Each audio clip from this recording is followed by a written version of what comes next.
On parle beaucoup des tueurs en série, vu les bouquins que j'écris, et on me dit souvent, oui, mais vous savez, les tueurs en série sont des gens qui ont eu des enfances terribles, et puis voilà.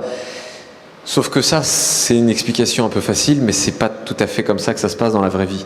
Quand on s'intéresse aux tueurs en série, on se rend compte assez vite que certains d'entre eux ont eu des enfances terribles, mais pas tous. Certains ont même reconnu avoir eu des enfances tout à fait normales.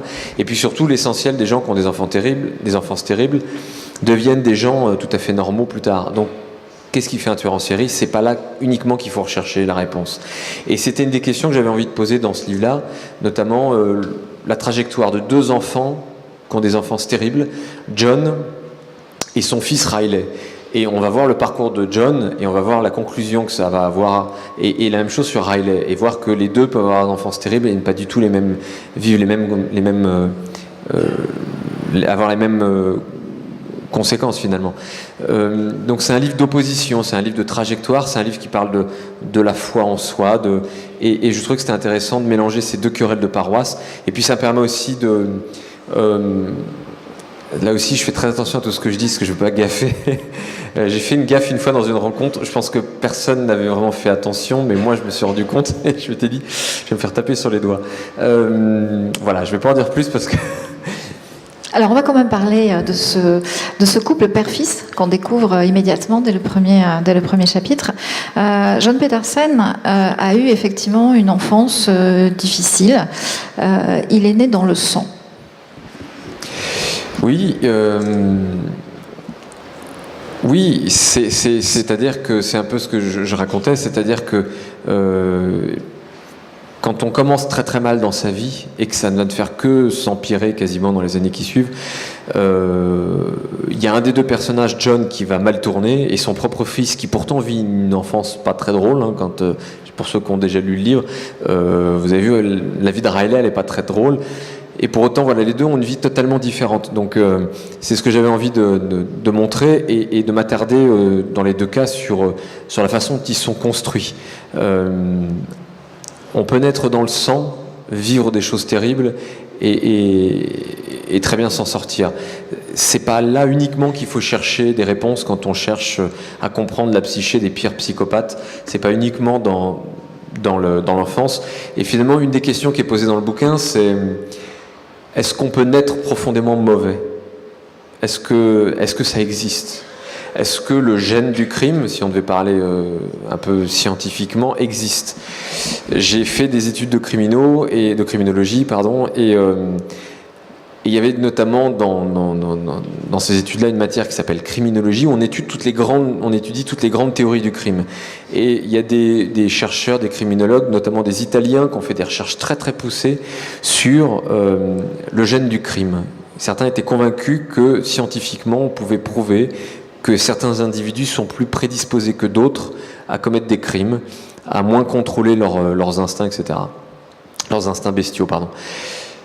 C'est une des questions que je pose dans le bouquin. Alors, c'est un livre qui se passe entre 1900, fin des années 50 et début des années 80, donc vous vous doutez bien que je ne parle pas de génétique.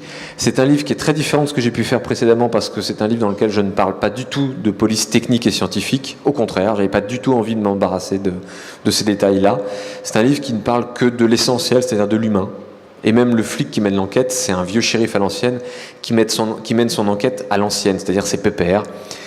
Pour ceux qui ont lu tous les polars américains des années 70, 50, 60, 70, c'est vraiment plutôt un clin d'œil à ces auteurs-là que j'ai essayé de faire, parce que l'enquête, elle n'est pas du tout speed.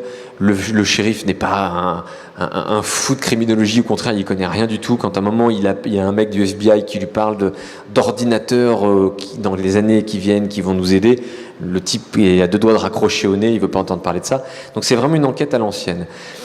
Parce que ça me permet de retourner à l'essentiel, c'est-à-dire à l'être humain. Les fondamentaux de l'enquête policière, c'est l'être humain. On est aujourd'hui abreuvé, et je suis le premier à le faire dans mes thrillers, hein, de méthodes scientifiques, de génétique, d'empreintes digitales, de fichiers informatiques, etc. Mais parce que ça plaît, parce que c'est fascinant. Moi, je fais beaucoup de recherches sur ces sujets-là, je trouve ça fascinant et j'adore écrire avec ça. Mais le cœur de l'enquête criminelle au quotidien, quand vous parlez avec des gendarmes qui mènent l'enquête ou des flics qui mènent l'enquête, ils vous le diront tous, c'est l'être humain. 99% des enquêtes criminelles, c'est l'être humain et c'est les aveux.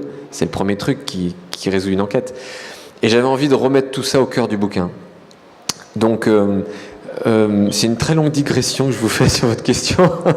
Mais voilà, je pose en gros cette question du est-ce que le gène criminel existe, sans parler de gène, sans parler de science, et simplement poser la question, est-ce que certains êtres humains ne naissent pas tout simplement mauvais ?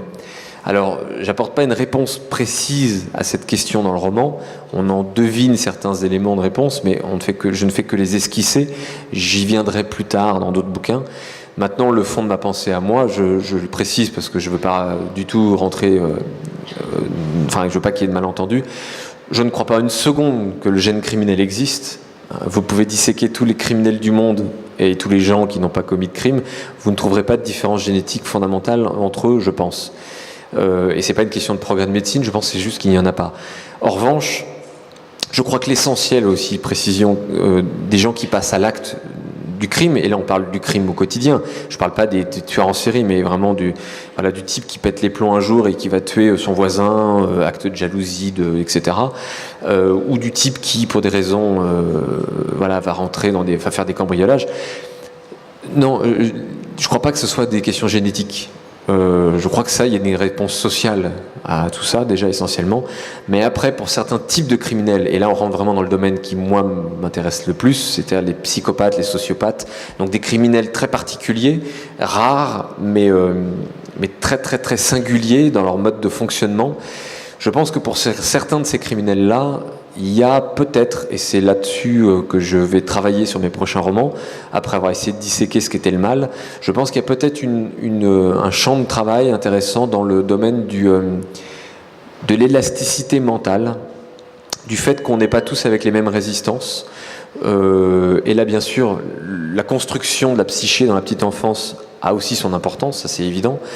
Mais malgré tout, je crois qu'il y a un facteur, et là on pourrait dire génétique, qui n'est pas tout à fait faux, mais qui n'est pas lié au crime en soi, qui est lié à la plasticité de la personnalité. En gros, si on devait résumer ça simplement, à notre capacité à encaisser la vie, les chocs, etc. Alors c'est un peu bateau pour tous ceux qui ont étudié la psychologie de dire ça, mais dans les années qui viennent, moi je vais essayer de creuser cette piste-là dans le rapport au crime rituel, systémique, etc. Parce que je crois que c'est assez intéressant. Pendant 10 ans, j'ai travaillé sur ce qu'était le mal, pour arriver à une définition, qui était ma définition, qui consiste en gros à dire, je crois que le mal existe, pas au sens religieux du terme, mais que le mal, c'est cette espèce de hiatus qui existe entre ce que la civilisation voudrait que nous soyons, nous, en tant qu'individus, et ce que nous sommes fondamentalement, réellement, biologiquement, animalement parlant. C'est-à-dire que en gros, la civilisation nous a taillé un costume et qu'en réalité, on est un petit peu trop maigrichon pour bien le remplir. Et que c'est pas grave, on arrive à peu près à s'adapter au quotidien parce qu'on est à peu près élastiques les uns les autres, mais que certains individus, cette élasticité-là, cette plasticité cérébrale-là, etc., cognitive, etc., ne l'ont pas et que ça casse. Et quand ça casse, les conséquences peuvent être dramatiques. Donc voilà, dit comme ça, c'est un peu chiant, mais lisez mes bouquins et vous verrez que c'est plus divertissant, mais qu'en gros, ça parle de ça. Et justement, en vous lisant, je pensais à un texte que Freud avait écrit au moment de la Première Guerre mondiale, en s'intéressant justement à cette question du mal et de ce qui peut mouvoir les hommes en temps de guerre. Et en expliquant justement très bien cette distorsion entre la civilisation moralisatrice, c'est le terme d'ailleurs que vous employez, vous ne parlez pas de civilisation morale mais moralisatrice, et les instincts primitifs, avec ce lien entre animalité et sexualité. Oui, bon après, moi j'invente rien, je ne fais que, avec ma petite tête, essayer de mettre des explications derrière des phénomènes criminels massifs qu'on n'explique pas de façon cohérente. Donc je cite jamais de psychanalyste, je cite jamais aucune grande doctrine, aucune grande théorie dans mes bouquins, d'abord parce que je les maîtrise pas suffisamment pour me permettre, et puis après je m'y intéresse, je les connais, enfin à mon niveau, mais je m'en sers pour essayer de les vulgariser. Et Freud a déjà parlé de tout ça. Nietzsche l'a fait très très très très bien aussi. Mais ils l'ont fait avec leur vocabulaire, leur façon de faire. Et moi, j'ai pour moi l'avantage de faire de la littérature. Et que eux ne pouvaient pas se permettre, quand il y avait des blancs, ils ne pouvaient pas les combler. moi, j'ai de la littérature et je peux combler les blancs avec la fiction. Et c'est-à-dire que quand une grande théorie est intéressante et qu'il y en a une autre, mais qu'il n'y a pas de pont entre les deux, moi, je peux me permettre de faire des ponts avec la littérature. Et c'est ce que je fais de bouquin en bouquin. Alors justement, ce pont avec la littérature est très intéressant parce que l'autre aspect, c'est que vous invitez le lecteur, vous parliez de foi, et le corollaire de la foi, c'est le doute, vous le montrez très bien aussi, et vous invitez le lecteur à ne pas avoir trop de certitudes, y compris sur lui et sur son propre cheminement. Oui, et surtout dans le roman policier, parce que ce livre-là, finalement, pose une question fondamentale pour quelqu'un comme moi. Pourquoi est-ce qu'aujourd'hui, le roman policier marche autant ? Pourquoi est-ce que les séries policières, parfois même très noires, marchent aussi bien? Et des séries policières, sur TF1, le soir à 20h30, vous avez parfois des trucs qui sont quand même très très glauques, quoi. Ça cartonne. Les films au cinéma dans ce genre-là marchent très très bien aussi. Pourquoi? Parce que souvent les gens me disent, vous avez vu les bouquins que vous écrivez, vous n'êtes pas bien. Mais moi j'ai envie de vous répondre, mais vous payez 20 € pour les acheter, vous êtes pire que moi. Moi, je gagne ma vie à écrire des bouquins. Alors, vous pourriez me dire, je suis un taré parce que je invente tout ça. C'est une autre question.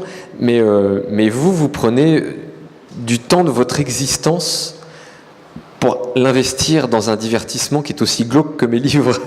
Parce que c'est ça, c'est quand on paye 20 € un livre, c'est tant d'heures de travail pour s'offrir tant d'heures de divertissement, mais un divertissement très noir.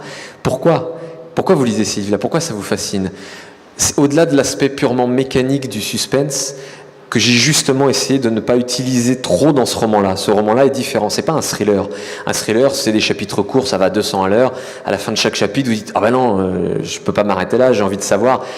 Il est déjà 2h du matin, je vais me faire pourrir demain au boulot, c'est pas grave, je vais jusqu'au bout du bouquin, je veux savoir. » Ça, c'est un thriller. Ça marche bien, moi le premier en tant que lecteur, je me fais happer. Et c'est ce que je fais d'habitude, parce que c'est une mécanique qui est intéressante à faire quand on est romancier. Ce bouquin-là, justement, j'ai essayé de ne pas rentrer là-dedans. C'était pas évident parce que voilà, ça me démangeait, mais j'ai essayé de faire un roman noir, pas un thriller, pour que ce soit pas la mécanique première du livre, et que si vous allez jusqu'au bout du bouquin, ce soit pas sur la mécanique du bouquin, mais sur la base même du livre, c'est-à-dire son histoire, ses personnages, et que vous avez envie de savoir, comprendre. Et puis, au-delà de ça, il y a une petite curiosité, il y a une petite, peut-être pas fascination, mais il y a un intérêt personnel à lire ce livre-là. Et toute la fin du bouquin pose cette question-là insidieusement. Il y a même une phrase du livre à la fin qui dit, en gros, on choisit pas les livres qu'on lit par hasard. Ils sont là pour répondre à des besoins, à des doutes. Alors, je pense pas que moi le premier, quand on va dans une librairie pour choisir un bouquin, on soit en train de faire. Alors, j'ai des manques, donc je vais lire un livre très noir.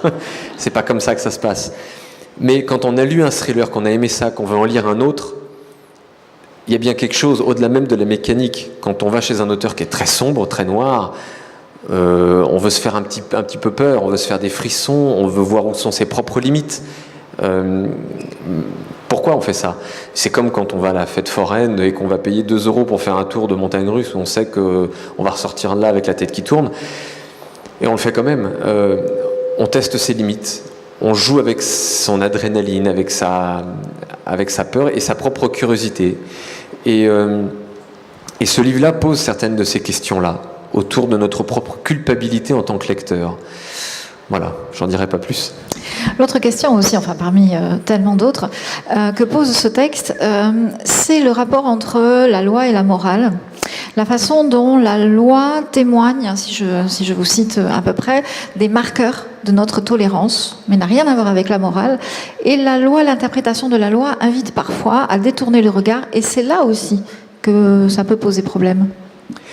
Oui, alors ça après, quand vous passez beaucoup de temps face à une caméra, ils vous répéteront jamais ce que je vous dis, mais quand vous passez du temps dans l'intimité avec les flics, je l'ai beaucoup fait aux États-Unis et je le fais en France depuis quelques temps, ils vous diront tous la même chose, c'est-à-dire que un jour j'étais aux États-Unis avec 2 détectives avec qui je m'entendais très très bien, ça faisait un bout de temps que j'étais avec eux et je passais tout mon temps avec eux et j'aurais dit mais c'est quoi votre plus grande frustration dans votre métier? Et ils m'ont dit, c'est toutes les fois où on sait qui a fait le coup, mais on ne peut pas prouver que c'est lui. Parce qu'on le sait. mais il y a un cadre légal qui nous est imposé, et ce cadre-là fait qu'on ne peut pas aller jusqu'à l'arrêter. On n'a pas la preuve concrète et physique que c'est lui, mais on le sait. Et même certains types, en plus, en jouent. C'est-à-dire que quand ils sont en face à face avec un flic, ils se regardent, ils se marrent, et puis voilà, ils vont dire non, non, non, non, non, puis au moment où ils sortent, ils tapent dans l'épaule du mec, ils disent bon, bah, t'as fait du bon boulot quand même. Et il faut un petit clin d'œil, et tout est dit, tout est entendu. Et souvent, les flics m'ont dit, il y a des fois où clairement, on a un cadre légal, on doit le respecter, et on le respecte. Après, de temps en temps, il y a des petites choses, du moment que ça reste éthique, même si ça n'est pas légal, on va le faire. Alors, pas tous, bien sûr, et encore une fois, j'insiste sur l'importance du mot éthique. Quand ils savent qu'il y a certaines choses qui leur permettront d'avoir la preuve que tel type a violé la gamine, légalement, ils ne peuvent pas le faire, mais ils se disent, ok, je ne vais pas aller faire des fausses preuves, parce que ça, c'est pas éthique. En revanche, je sais que si je fais ça, j'aurai pas le droit, mais si je le fais, je vais pouvoir tomber sur le truc qui me manque probablement, et donc je pourrais prouver légalement que c'est lui. Voilà, ça m'est souvent arrivé d'en entendre certains me dire ça, me dire, bah ouais, j'en suis pas toujours fier, mais au moins le mec derrière, il est derrière les barreaux. On a eu la preuve physique que c'était lui, il n'y a plus aucun doute. Il a fini par avouer. Mais pour avoir cette preuve-là, on a dû un peu jouer sur tel et tel truc qui n'était pas tout à fait dans le cadre légal, mais c'est comme ça. Mais on est resté éthique. Et ben, c'était une des questions que je voulais aussi poser dans le bouquin, et c'était aussi un cadre que j'avais envie de rappeler. Nos lois ne sont jamais que le reflet de nos tolérances. C'est-à-dire que et tout ça est fluctuant en fonction de ce qu'on vit, en fonction de beaucoup de paramètres qui ne sont pas toujours des paramètres légitimes d'ailleurs. Voilà. Alors après, c'est un livre aussi qui pose insidieusement la question de la responsabilité du crime et de la peine de mort. Alors je suis à titre personnel contre la peine de mort, mais ça n'engage que moi. Et pourtant, ce bouquin-là va très loin dans ce que ça sous-entend, dans ce que ça dit. Encore une fois, me lancez pas l'argument du si demain votre fille est violée et tuée par un type, est-ce que vous voudrez pas sa mort? N'importe quelle personne dans la salle, je pense, vous dira oui. Mais je vous parle pas de la peine de mort à titre individuel. Quand vous êtes touché dans votre chair, je vous parle de la peine de mort, et c'est comme ça qu'il faut qu'on raisonne en termes de société. Est-ce qu'une société veut se donner le droit de tuer un individu? Est-ce qu'on se dit, bah tiens, la loi du talion, c'est écrit dans les textes, après tout, dans les textes religieux, il a fait ça, on lui fait ça. Bon, je ne vais pas faire un long débat là-dessus parce qu'on pourrait argumenter, et j'ai pas mal d'arguments à vous soumettre, mais le bouquin pose cette question d'un type abject. Pendant 180 pages, vous êtes face à John Peterson, qui est probablement une des plus grosses ordures que vous fréquenterez dans votre vie, enfin j'espère pour vous. Et à un moment, la question est, entre guillemets, si vous pouviez le tuer, est-ce que vous le feriez si on vous garantissait de ne pas être pris? Enfin, pas de pas être pris, même pas, c'est même pas ça. C'est qu'il vous arrivera rien. On ne vous jugera pas. Ce type, il tue, probablement, il viole, c'est sûr, des gamines. À un moment, il est face à une gamine, il va passer à l'acte. Si vous aviez la possibilité de faire ça et de faire en sorte que ce type-là, il meure sur place, on n'en parle plus, terminé. On vous fout pas en tôle, on vous juge même pas. Vous le feriez ou vous le feriez pas? J'ai envie de vous dire, pour protéger une innocente, on le ferait tous. Mais ce que ça implique derrière, je ne peux pas trop en dire par rapport à la fin du bouquin, c'est la question de notre responsabilité dans l'acte, mais dans la pensée et dans notre position en tant qu'être humain dans un contexte de civilisation. À titre individuel, je pense qu'on est tous d'accord pour dire que si c'est pour protéger une gamine, on prendra la responsabilité de tuer un type et de sauver une innocente. Mais au-delà de ça, il faut parler en termes de société, en termes de morale, de cadre et de ce qu'on veut pour soi, pour nos enfants. Voilà. Enfin, je ne vais pas rentrer dans ce débat parce que c'est un long débat, mais en gros, l'idée générale, c'est ça. Ouais, et ceux qui ont lu le bouquin, qui ont été jusqu'à la fin, verront, je pense, où je vais en venir. Juste pour compléter, il me semble que justement cette dualité entre le bien et le mal pose le problème du rapport au pouvoir et au pouvoir qu'on se donne sur autrui, avec la différence que pour quelqu'un comme John Peterson, faire le mal, c'est éprouver un plaisir infini, avoir l'autre sous sa domination. Et une civilisation ne peut pas penser la même chose. Non, parce qu'une civilisation et la justice et la loi en l'occurrence ne peut pas mettre d'affect. Elle n'est pas là pour intellectualiser. Elle est là pour répondre, pour mettre un cadre, parce que on reste au fond des animaux. On est tous des animaux. On est civilisés par un cadre.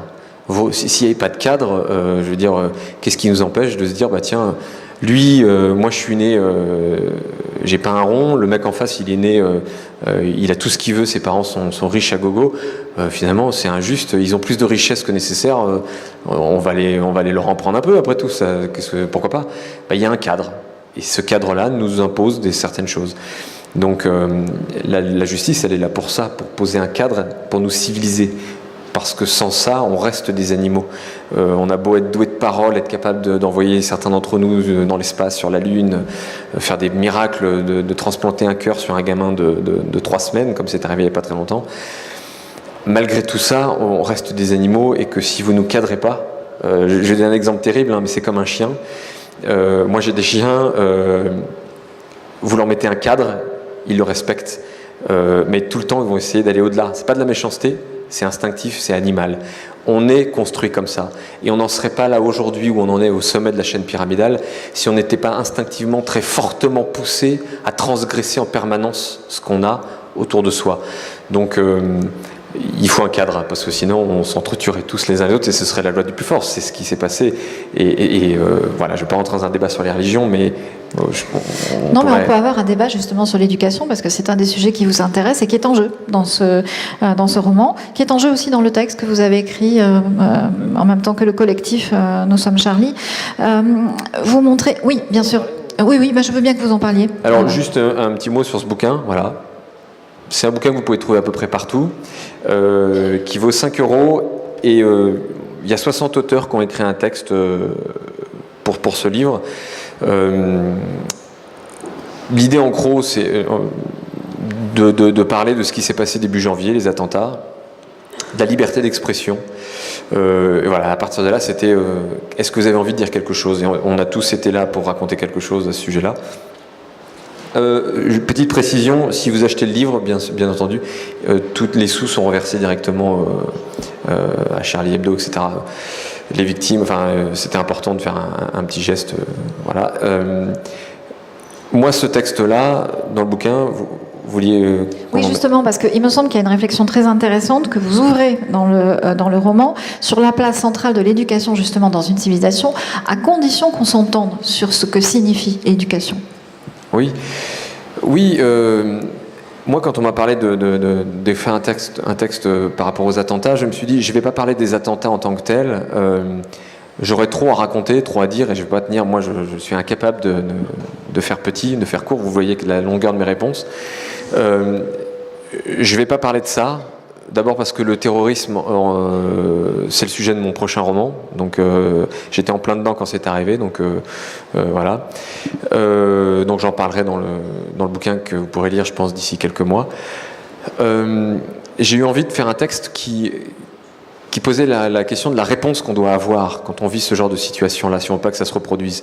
Et la réponse, elle n'est pas dans la répression directe, même si c'est le premier sentiment qu'on ressent.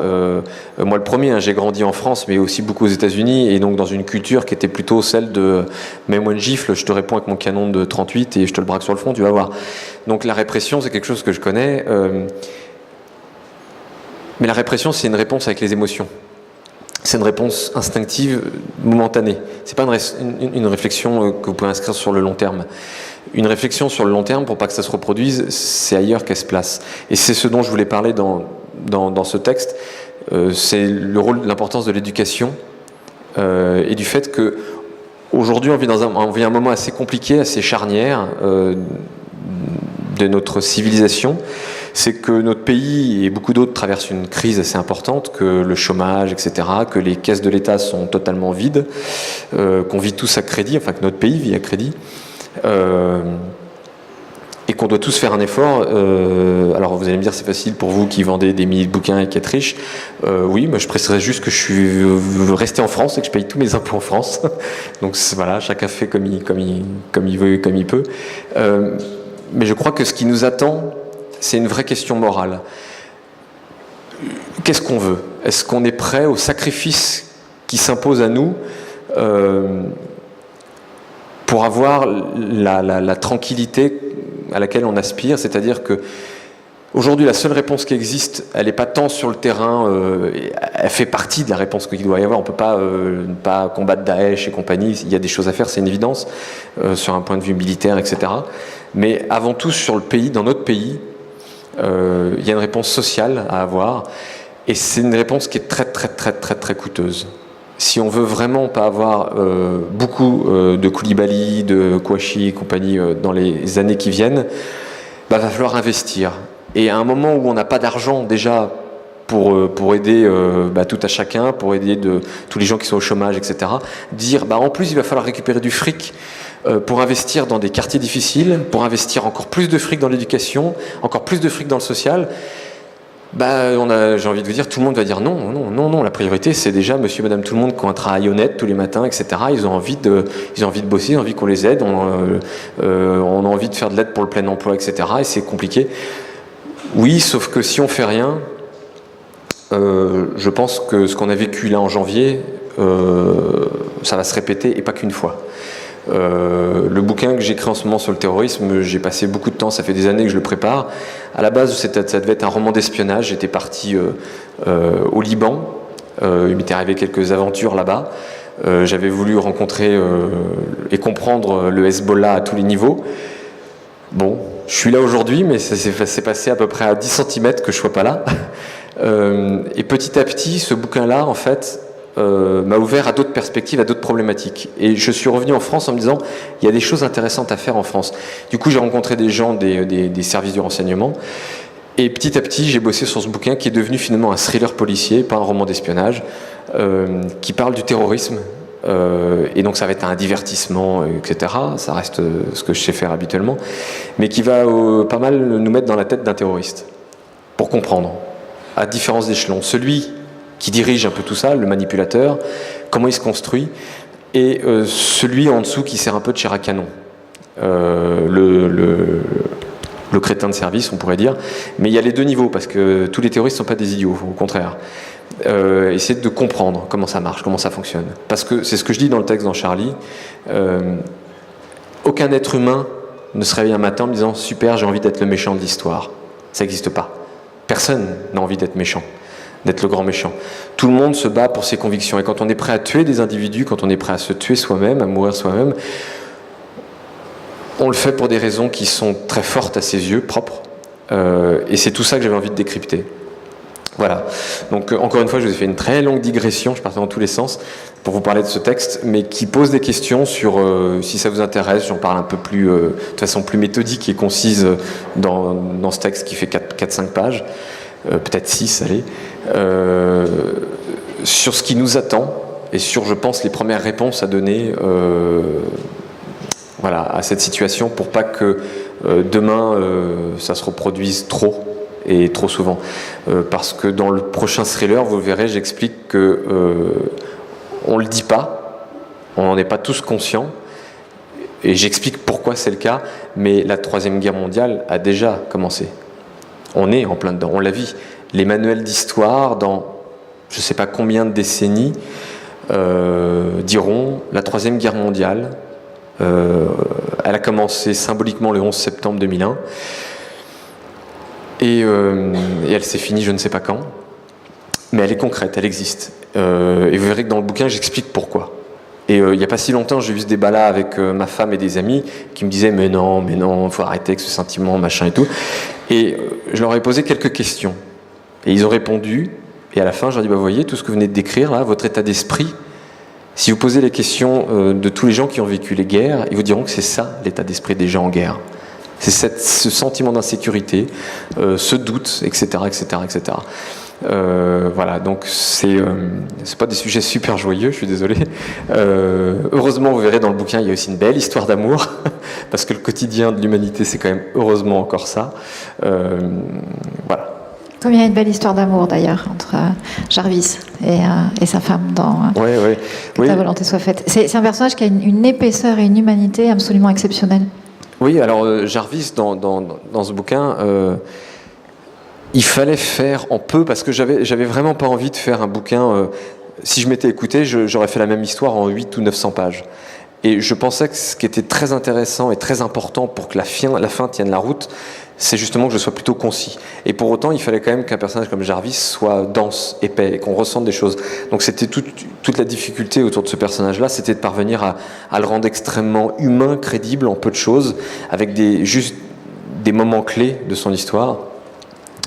Et puis pour tout vous dire, je savais aussi, compte tenu de la noirceur du bouquin, comme tous les 2-3 jours, je filais quelques chapitres à ma femme le soir dans le lit pour qu'elle les lise et qu'elle me donne son avis, il fallait absolument que je contrebalance la noirceur par 2-3 trucs un peu sympas, sinon j'allais me faire pourrir. Donc de temps en temps, je lui disais mais t'as vu Jarvis là, c'est sympa, non? Et donc tout de suite, elle acceptait un peu plus la noirceur, et je pense que c'était important. C'est un peu des respirations. Dans un bouquin qui est aussi noir que celui-ci, il faut qu'il y ait des respirations de temps en temps, et Jarvis était là pour ça. Et comment s'est imposé le choix de l'écriture? On parlait de densité du personnage, mais il y a une densité de l'écriture. C'est une écriture à proprement parler littéraire.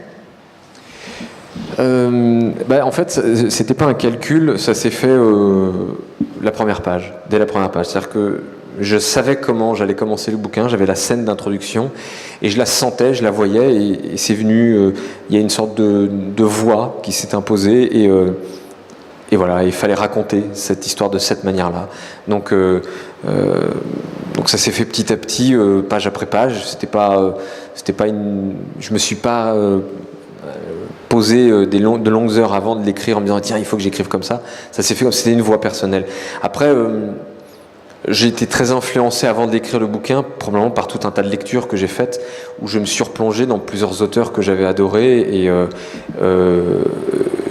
je vais pas faire du name dropping, enfin je vais pas, c'est quoi l'expression française, je fais du Jean-Claude Van Damme là.